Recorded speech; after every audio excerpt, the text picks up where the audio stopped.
Only exam trick YouTube channel में मैं आपका तहे दिल से स्वागत करता हूं।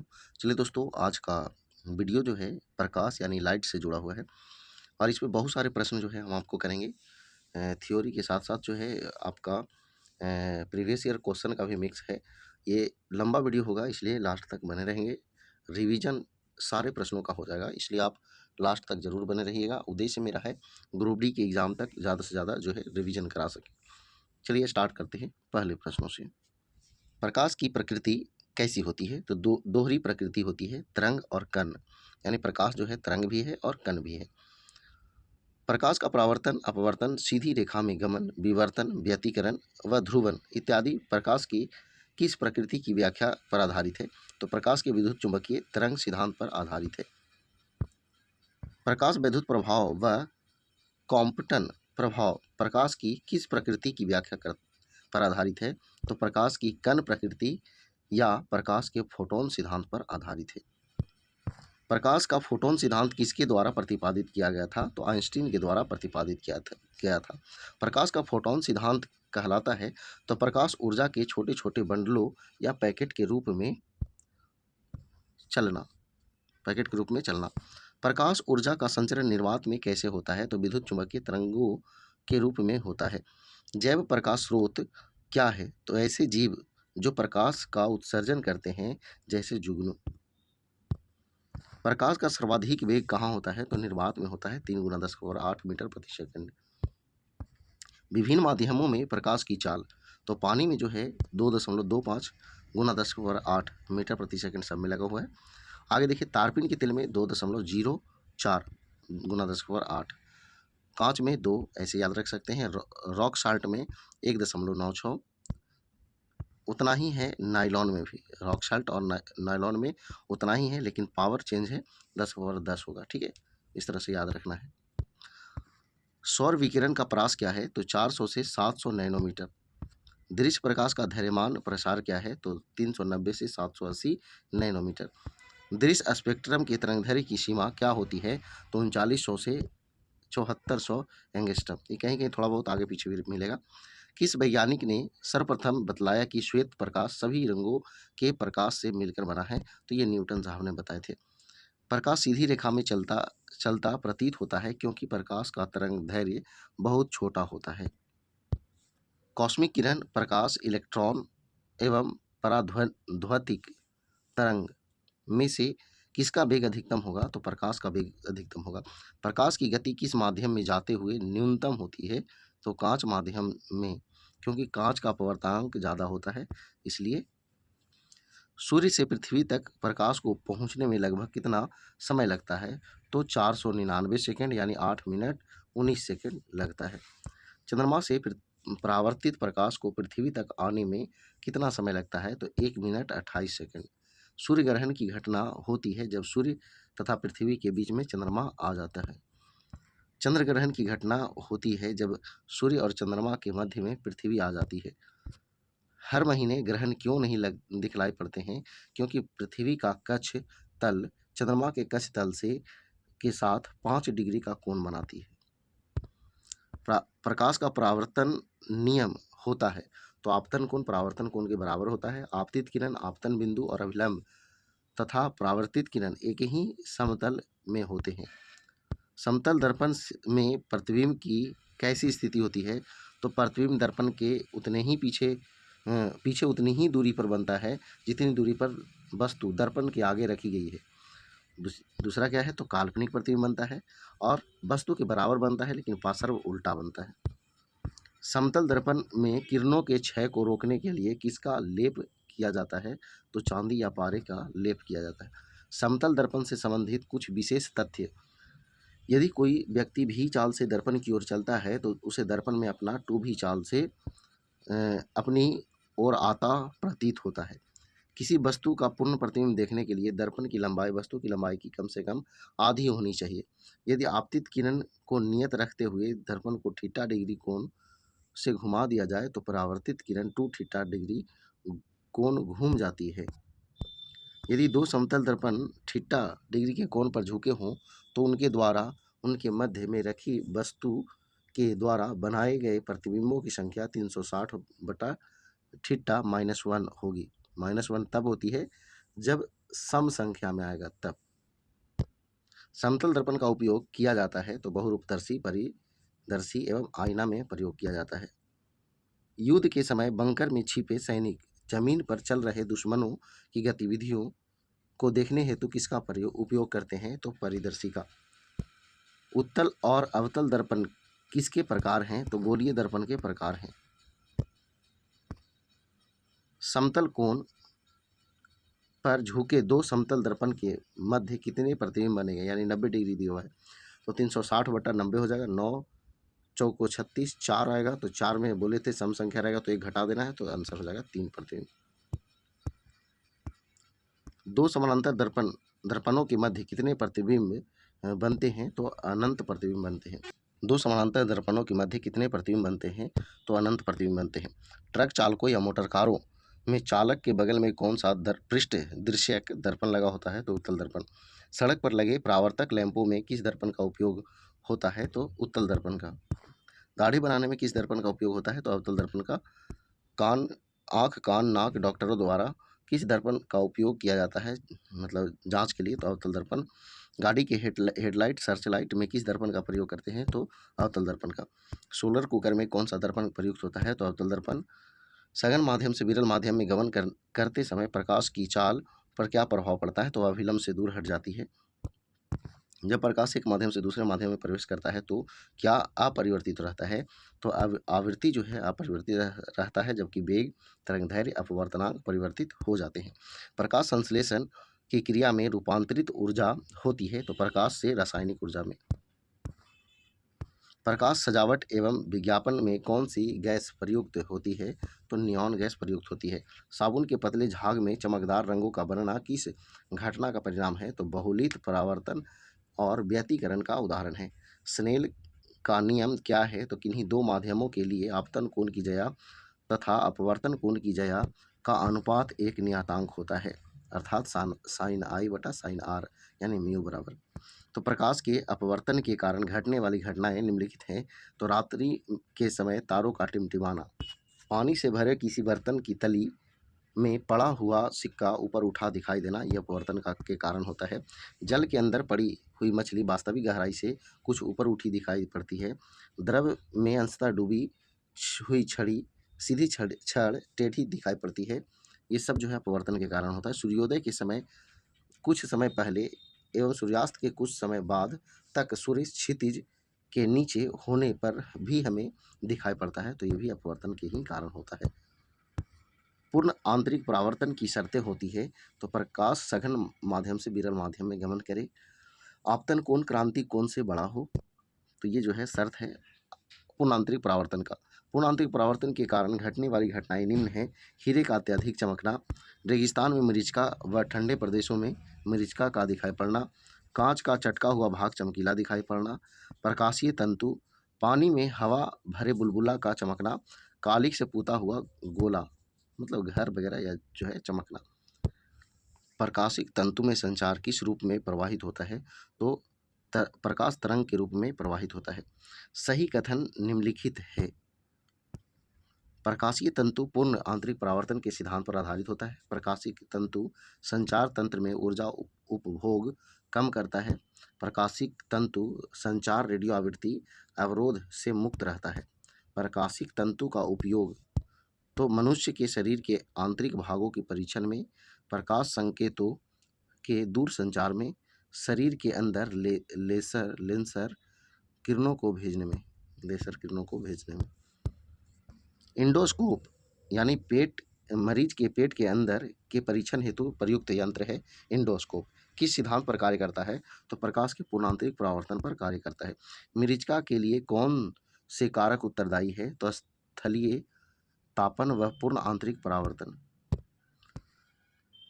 उचित रीति से कटे हीरे की असाधारण चमक का क्या कारण है?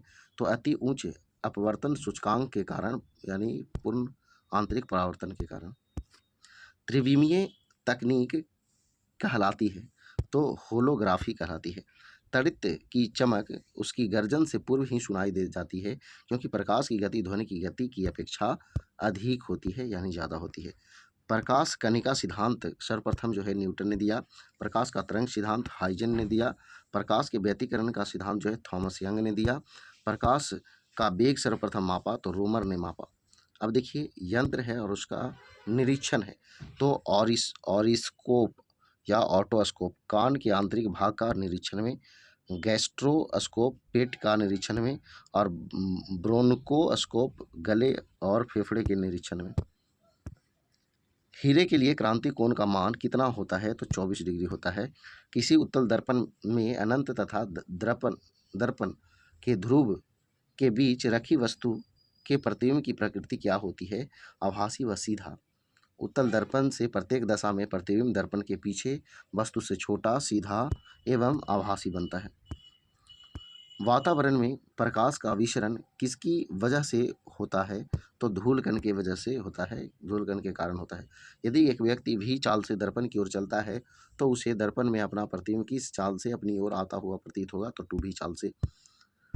समतल दर्पण में पूर्ण प्रतिबिंब देखने के लिए दर्पण की लंबाई जो है वस्तु की लंबाई की आधी होनी चाहिए। आपतित किरण को नियत रखते हुए दर्पण को थीटा डिग्री कोण से घुमा दिया जाए तो परावर्तित किरण का कोणीय मान होगा तो 2 थीटा डिग्री होगा।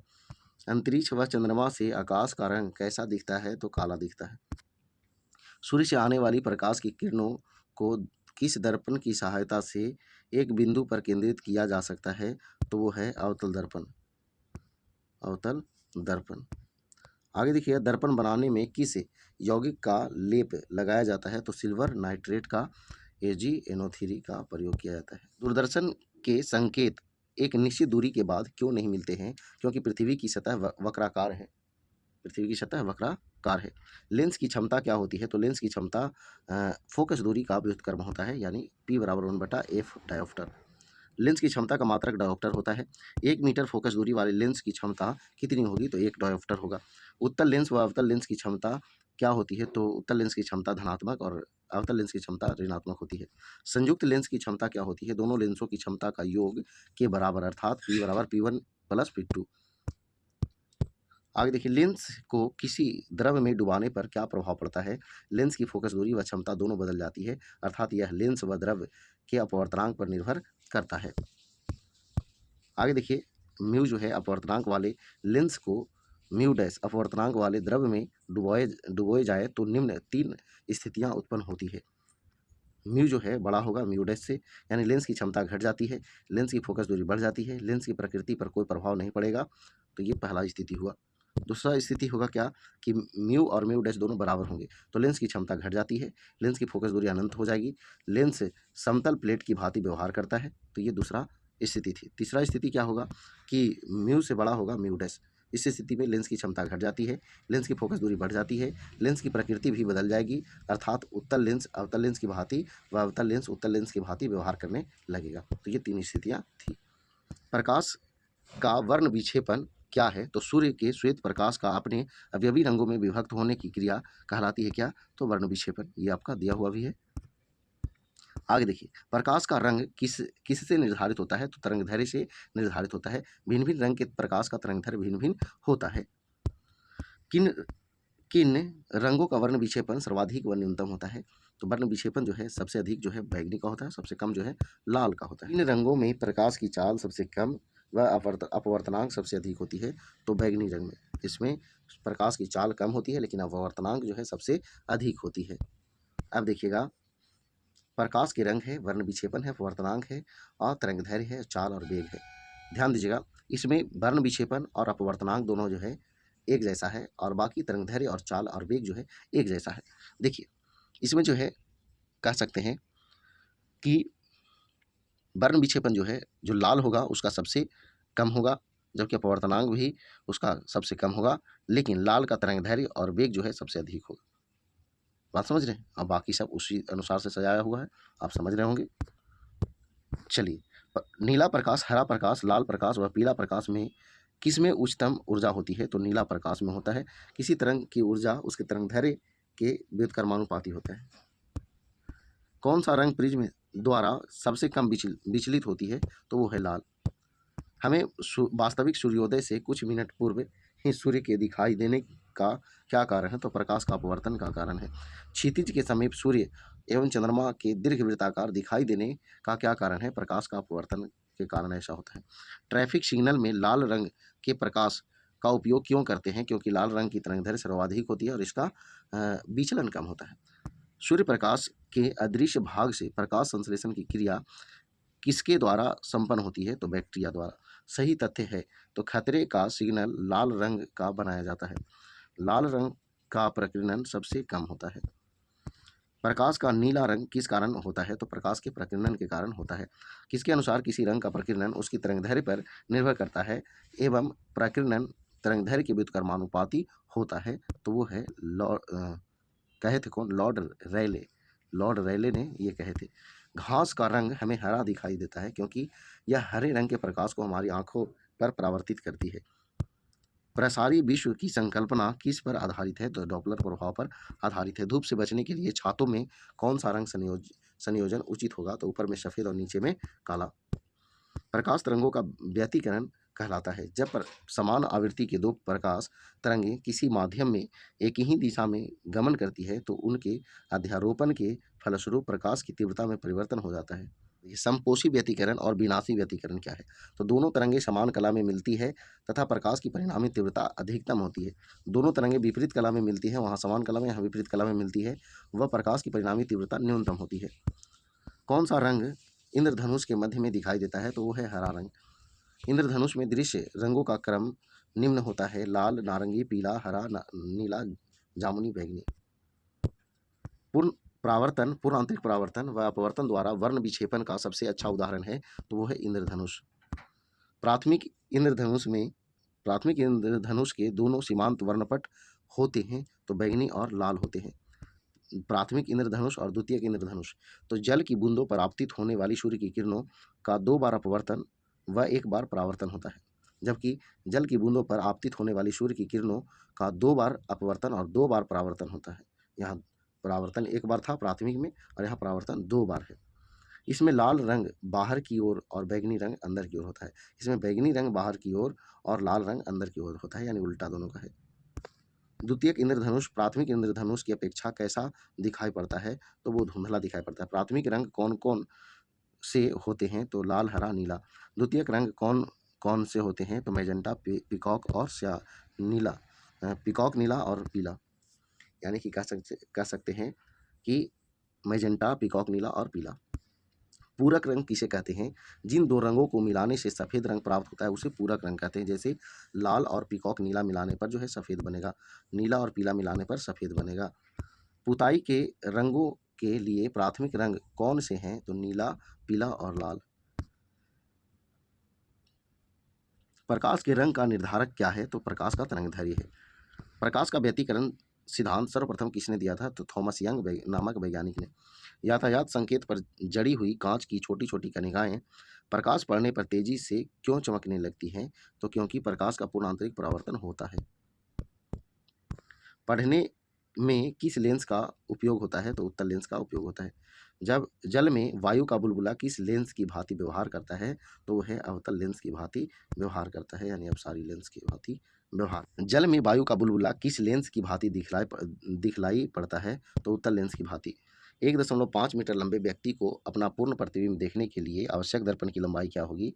तो 0.75 मीटर। सामान्य नेत्र की न्यूनतम दूरी 25 सेंटीमीटर होती है जबकि अधिकतम दूरी अनंत होती है। समान फोकस दूरी वाले कांच के दो लेंस उत्तल व अवतल को एक साथ सटाकर रखने पर युग्म व्यवहार क्या होगा? तो समतल प्लेट की तरह व्यवहार होगा। मनुष्य की आंख में किसी वस्तु का प्रतिबिंब किस भाग में बनता है? तो दृष्टि पटल, बोले तो रेटिना पर। रेटिना पर वस्तु का प्रतिबिंब जो है उल्टा और वास्तविक बनता है। नेत्र दान हेतु आंख का कौन सा भाग दान दिया जाता है? तो कॉर्निया दान दिया जाता है। रेटिना की परंपरागत कैमरे में किस भाग से तुलना की जाती है? तो फिल्म से तुलना की जाती है। धूप के चश्मे की पावर होती है तो शून्य डायोप्टर होती है। निकट दृष्टि दोष से पीड़ित व्यक्ति के लिए किस लेंस का उपयोग होता है? तो अवतल लेंस का उपयोग होता है। दूरदृष्टि दोष के निवारण हेतु प्रयुक्त लेंस होता है तो उत्तल लेंस होता है। जरा दृष्टि दोष क्या है? तो वृद्धावस्था में आँख की संवेदन क्षमता का कम होना या समाप्त हो जाना जो है जरा दृष्टि दोष है। इसके निवारण हेतु द्विफोक्सी लेंस का उपयोग किया जाता है। दृष्टि वैषम्य या अबिंदुकता के निवारण हेतु किस लेंस का प्रयोग करते हैं? तो बेलनाकार लेंस का प्रयोग करते हैं। वर्णांधता की स्थिति में किन रंगों को पहचानने की समस्या आती है? तो लाल, हरे और हाँ, लाल, हरा इसे प्राथमिक रंग देता है। दूरदृष्टि दोष वाले व्यक्ति के संबंध में निम्न कथन सही है।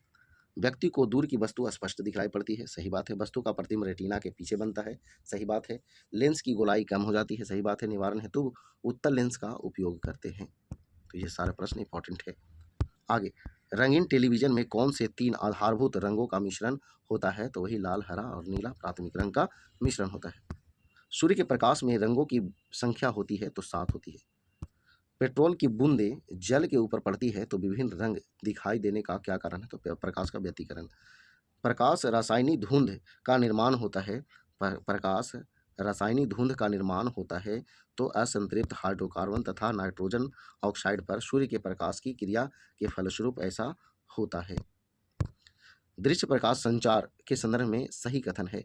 ये जो है 375 से 780 नैनोमीटर वाली विद्युत चुम्बकीय तरंगों का उपयोग करती है। ब्लूटूथ की तुलना में डेटा की विशाल मात्रा को अधिक तेजी से प्रेषित करता है।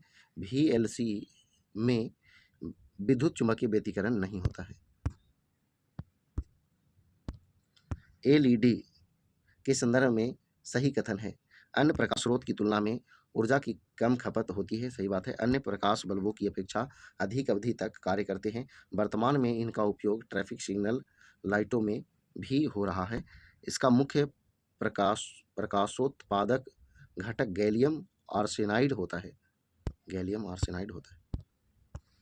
एक चलचित्र में पूरी फिल्म एक सिरे से दूसरे सिरे तक कितनी प्रति सेकंड प्रक्षेपित की जाती है? तो 24 फ्रेम प्रति सेकंड प्रक्षेपित की जाती है। आँख की रेटिना पर प्रतिबिंब निर्मित प्रतिबिंब उद्दीपन हटाने के बाद किसने समय तक, यानी किसने समय तक नहीं, कितने समय तक बनी रहती है? तो 1/16 सेकंड तक।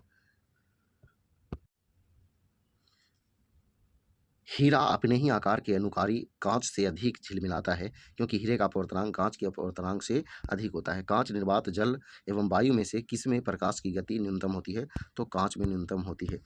किसी अपारदर्शी वस्तु का रंग निर्धारित होता है तो वस्तु द्वारा परावर्तित किए गए प्रकाश के रंग पर के द्वारा। पौधों द्वारा प्रकाश संश्लेषण की क्रिया में किन रंगों का तीव्र अवशोषण होता है? तो लाल व नीले रंगों का। CFL का पूर्ण रूप है तो कॉम्पैक्ट फ्लोरोसेंट लैंप। रोगियों के दांत देखने में दस्त चिकित्सकों द्वारा प्रयुक्त होता है तो अवतल लेंस। आँख में संकेंद्रण होता है तो रेटिना के आगे पीछे की गति द्वारा। आँख की शंकु संवेदनशील कोशिकाएं प्रतिक्रिया करती है तो रंगों के अनुरूप यानी शंकु कोशिकाओं द्वारा ही हमें रंगों का आभास होता है। आँख की क्षण संवेदनशील कोशिकाएं प्रतिक्रिया करती है तो प्रकाश की तीव्रता के अनुरूप। मानव नेत्र किस रंग के प्रकाश के लिए सर्वाधिक सुग्राही है? तो हरे रंग के प्रकाश के लिए।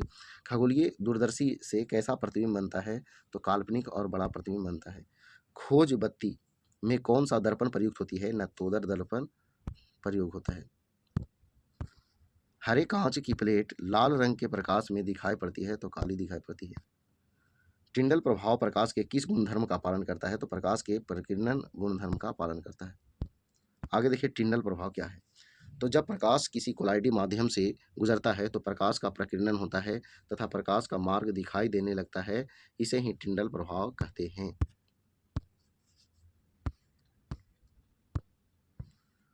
शहर की गली व सड़कों पर पीले लाइट हेतु किसका प्रयोग किया जाता है? तो सोडियम धातु का प्रयोग किया जाता है।